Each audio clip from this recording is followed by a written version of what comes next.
All right, hear me out. So, you may have heard of the Star Wars Land, or Galaxy's Edge as it's known, in the Disneyland and Disney World. And it's a fantastic theme park, but there's something that's happening right now that I think feel like breaks the magic a little bit. They're allowing Boba Fett and Fennec Shand of the Book of Boba Fett series to walk the streets of Batu, the planet that this all takes place on. And we have Mando and Grogu coming shortly thereafter. And don't get me wrong, I loves me some Book of Boba Fett, I loves me the Mandalorian timeline. I am all for meeting all of those people from that pocket of the Star Wars universe. However, one thing that sets Disney apart from the rest of the other theme parks in the industry is their ability to storytell. And they've been very clear up to this point that Galaxy's Edge takes place in between The Last Jedi and Rise of Skywalker, which is fine.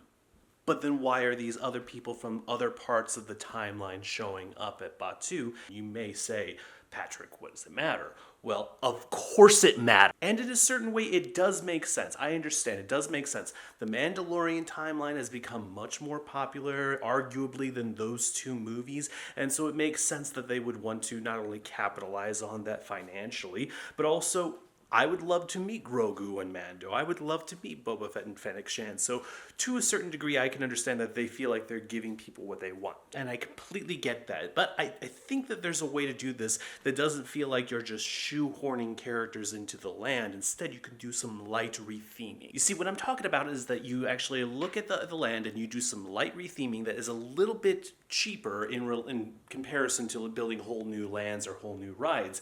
And so you keep Batu. Don't change anything about the footprint, but retheme it so that it's set during Mandalorian time, which can also double for the original trilogy time. And I'm not talking about a complete retheme of the entire area. I'm just saying you take the Eye of Agamotto and you turn back time.